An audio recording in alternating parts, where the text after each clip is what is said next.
Mga ka-sports, may chance daw si JC na muling makagawa ng NBA history. Pero kasabay nito, may masakit na balitang unti-unting lumalabas tungkol sa kanya. At sa kabilang banda, may update din sa controversial na big man na si Bol Bol at ang posibleng pagbabalik niya daw sa PBA. Kung trip mo po ang ganitong content, paiwan ng follow at pa-subscribe na din. Tara po, simulan na natin.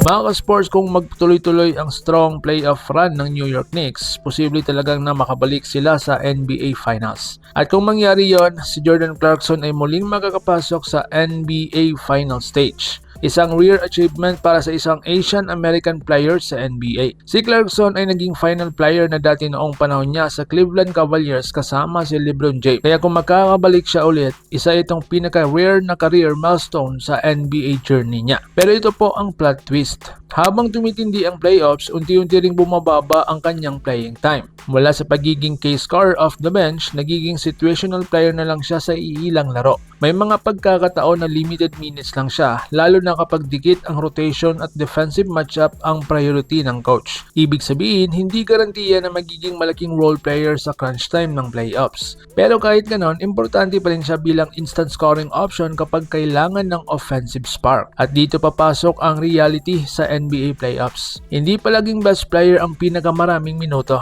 Minsan, ang system fit ang mas mahalaga kaysa sa scoring reputation. Kaya ang tanong ngayon, kung magkaka-championship run ang Knicks, magiging parte ba si JC ng finishing lineup o role player lang sa bench support? So ngayon, Bol Bol injury, emotional message, and PBA possibility. Samantala mga ka-sports, may emotional update naman tayo tungkol kay Bol Bol. Sa gitna ng kanyang recovery mula sa kanyang Achilles injury, lumabas ang mensahe na nagpapakita kung gaano siya ka-committed sa team niya kahit hindi na siya makakalaro. Ayon sa mga reports, sobrang disappointed daw si Bol Bol na hindi niya makakasama ang kanyang team sa playoff run. Pero kahit ganon, patuloy pa rin siyang nagbibigay ng suporta at encouragement sa kanyang teammates. Ipinakita nito na kahit injured siya, isa siyang player na may strong leadership, mindset at team first attitude. Ngayon ang reality, ang Achilles injury ba ay isa sa pinaka-delicate at matagal ng recovery sa basketball? Kadalasan mga sports umabot ng maraming buwan hanggang isang taon bago bumalik sa full performance level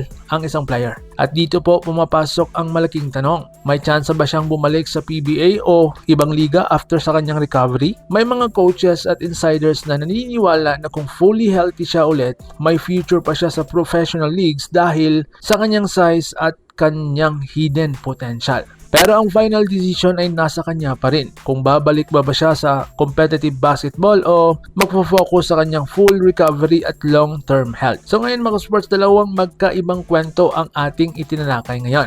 Pero parehong may isang team. Basketball is not just about highlights. It's about timing, health, and opportunity. Kay Clarkson, nasa gitna ng playoff pressure at limited role, habang si Bol Bol naman, nasa gitna ng recovery at uncertain comeback. Ngayon mga sports, kayo po ang aking tatanungin. Sa tingin niyo makakabalik pa ba si Clarkson sa kanyang rhythm sa NBA Final Stage bilang key contributor? At may future ba si Bol Bol sa PBA o international basketball? Comment your thoughts below at babasahin ko yan. Like, share, subscribe at pahit ng bell para updated tayo pareho sa mga ganitang uploads. Laban Pilipinas puso, so paano?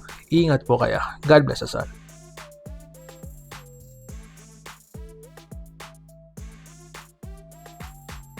Mga ka-sports, kung hilig ninyong bumili ng mga Gilas jersey, Gilas accessories at mga gamit na pang basketball, habang nanonood po kayo sa aking mga videos, kindly check this basket on this lower part ng ating video at magpa-pop up yung ating mga items sa gilid. Mga legit po yung mga items dyan and see to it po na makabili po kayo ahead of time kasi meron po yung mga discounts and mga promos depende po sa seller. And also, kunting suporta din as a content creator po. Salamat!